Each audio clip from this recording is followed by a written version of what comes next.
Hello and welcome to today's video here on Cashed Out Cars. In this video, I'm going to be showing you how to fix worn leather and make it look a lot better by restoring areas that have pretty extreme wear like this, and also show you how to fix areas where the color of the leather has worn off. The process to do this is not very hard and you could do it at home. What you're gonna need to do the initial coloring is some alcohol to clean up the seats. This will remove grease and other stuff that will prevent our dye from sticking. We're gonna be using shoe cream. Shoe polish and shoe creams are actually pretty good for leather because they're made for leather, and you're gonna wanna find one that matches your seats. I have this brand of shoe cream linked down below, and they have a ton of different colors. So we found some that match really well on this NB Miata seat. You're also gonna want Q-tips for applying that shoe cream to the smaller areas on the seat like that, where you don't have to dye the whole thing. And then we'll be using a microfiber towel on the spots like this to color the bigger areas. At the end of this video, I'll show you what leather protectant and sealant we're gonna be putting on this, which also helps restore the existing leather. But first, let's color this up, and then I'll show you how to protect it at the end of the video. I'm gonna start out by working on the small damage to the seats, since this is probably the point that most seats will be at, and then we'll do the major damage after. So to start that, I'm gonna take my isopropyl alcohol and put that on a Q-tip and start scrubbing off all of the areas that we're gonna dye. This is to get any grease and contaminants off of the seat to allow our dye to soak into it nice and basically make sure that it actually sticks to the leather that we're recoloring. To do that, I got some alcohol in a cap here, and I'm just gonna wet the Q-tip and then scrub all of the areas that we're gonna dye. This is a bit of a tedious process. It takes a long time, but it's important to make sure that your dye will actually stick well. On larger scratches and areas like I'm going to show you after, you could scuff them up. In this case, I don't want to dig in too much to the surrounding leather. I really just want to dye the areas that are exposed. So in this case, I'm just starting out by cleaning them. That said, I am rubbing it pretty hard here to try to get any contaminants up and out of the leather. But if you want to make 100% sure that the dye is going to stick, you could scuff that up.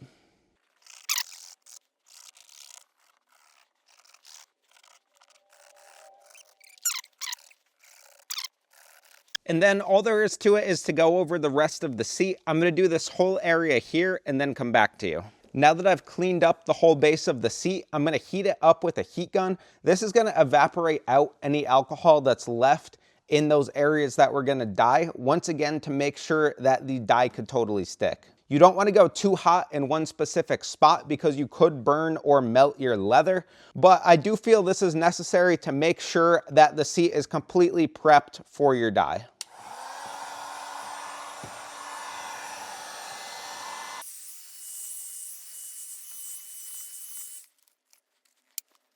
Now we could get our shoe cream out, and what I like to do is just put a little bit on the Q-tip, really just like that amount there, and then carefully start to rub this into the areas that we need to darken up.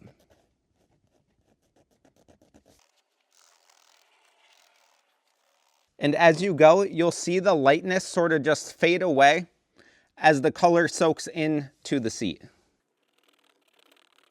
It is important to note that you don't want to go too heavy here because you do need this to completely dry and you want what's there to soak into the seat. So don't leave a ton of excess, really just use just enough to cover up the color, and it's better to do multiple coats than do one coat and go too heavy.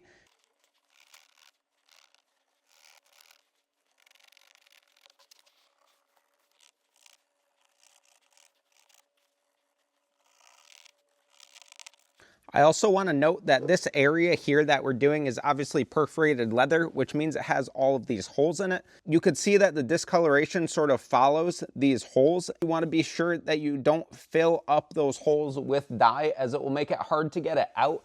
This shoe cream is much more likely to stain stuff if there's large amounts of this cream inside those pores that can't dry. Now I'm going to go for this big section right here just so you can see a massive improvement, and then I'll speed through the rest of this.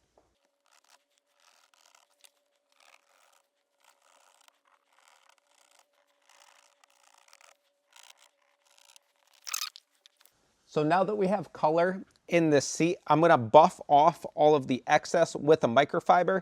You wanna do this before the dye gets too much of a chance to set up, because you want it to be a nice, smooth, even coloring on the existing leather, and you really only want that dye to soak into the areas that have been discolored. So because of that, once again, you want to just sort of wipe the area down, get off some of the excess, and blend in the cream that's around the areas that you're trying to dye. As you can see, this looks pretty good, so I'm just gonna go ahead, do the rest of the seat here. I'll speed that up so you can see me work, and then we'll move on to the really bad area of the seat.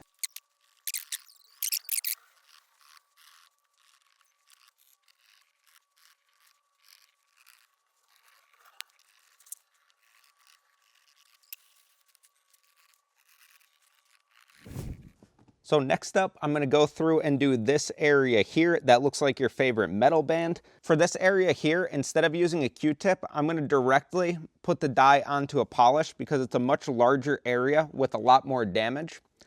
And then I'm gonna go over the seat and wipe it in.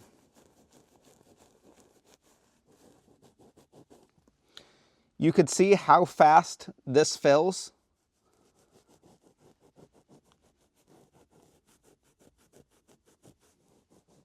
And how this is really effective. You probably could do this method on the smaller areas as well, but again, with perforated leather, I think you want to be a lot more careful than doing an area like this that's non-perforated, because here the excess isn't going to go anywhere. It'll just buff right back off onto the towel.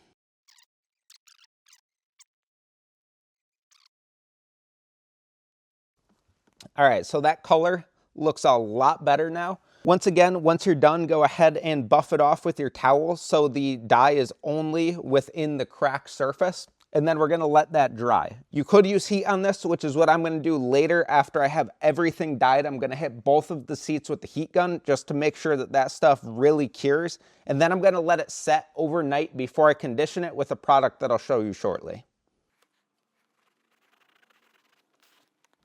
All right, I would say I'm pretty happy with that. Now we can move on to the worst area on this seat, which is this bolster up here. All right, so to do this big area, we're gonna follow the same basic process. So the first thing that we're gonna do is get our isopropyl alcohol, and we're gonna scrub down this whole large surface. Next, since this is a much bigger area, I'm gonna take a scuff pad and go over the whole area that I'm gonna be dyeing. And what this will do is if there are any loose edges to the existing dye, it's gonna pop those right off, so we're only bonding to a really good surface on the leather. Since this is so damaged, the surface is failing, which is why we want to get everything that is failing off before we start putting the new dye on. Now with that scuffed, I'm going to clean it one more time with alcohol just to get any particles off and any additional grease that might be left over. And once that's wiped down, I'll change over to my heat gun.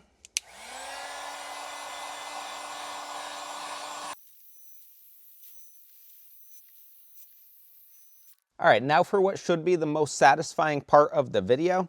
Once again, we're gonna be using this directly onto the microfiber and then applying this directly to the seat.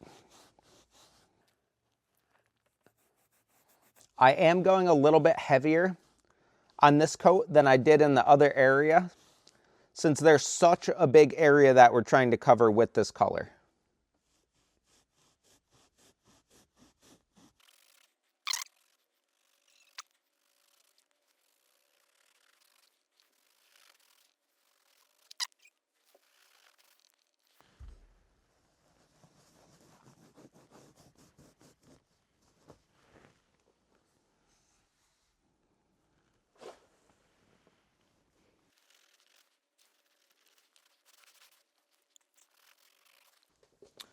All right, so now I got this whole area covered with the shoe cream, and it looks pretty good. This is slightly lighter and slightly redder than the color on the seat, so it's not a perfect match, but if you blend this stuff over the leather surface that you're trying to color, it actually blends pretty well. So what I'm gonna do now is buff this off So I'm gonna get all the excess off, and then I'm gonna hit this again with the heat gun to let it cure. Since this area required so much dye, I am gonna do a second coat following the exact same process, and then I'm gonna pick you guys back up, show you what we're left with here, and then show you what we're gonna do to condition and seal these seats. All right, so now we've got the seats all dyed, and I did do a second coat following the exact same process as the first. I gave the shoe cream a while to dry on here, so if I rub my hand over the seat, the dye does not transfer to it at all, which is perfect. You want to make sure that that stuff is completely dry, and then you could go ahead and apply a conditioner and sealer to it. What I'm using in this video is this stuff called Leather Better.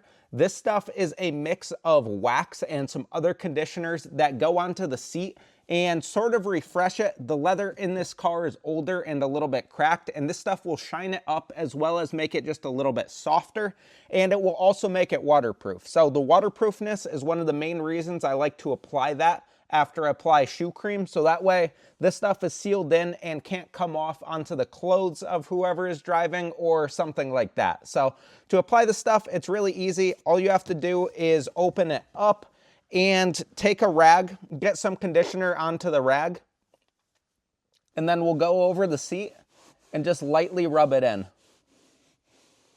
Now at this point, don't be alarmed if you do get a little bit of transfer of the color onto the rag that you're using. It shouldn't be that bad, but especially after this stuff sits on there for a while, it will completely seal it off, and you also might not even see any color transfer at all. This is the process that we're gonna do on this entire seat. I'm gonna speed this up so you could watch me work, and then we'll come back to you when it's all done. I will make a note that I'm actually getting no color transfer to this, and I think letting that shoe cream sit on the seat was key because it really soaked in and became extra permanent, whereas the last time I used this, I actually didn't wait for that to dry, and then it did come off. So I think waiting is crucial after applying that shoe cream to make sure that the color is fully embedded in the leather that you're repairing. Also, I want to take a second to say that this video is not sponsored by this stuff, but I've used this on a leather jacket, steering wheel, seats, and stuff like that, and it does seem to work really well. I have this and some alternatives linked down below if you want to try them out on your seats. I'm actually not going to go too heavy on the parts that are perforated here because I don't want to get this wax stuck in those perforations. Once again, I will say that working with perforations, both dyeing them and putting this stuff on, is more difficult than doing the normal non-perforated leather. All right, and with that, we have a pretty solid layer of this Leather Better applied to this seat.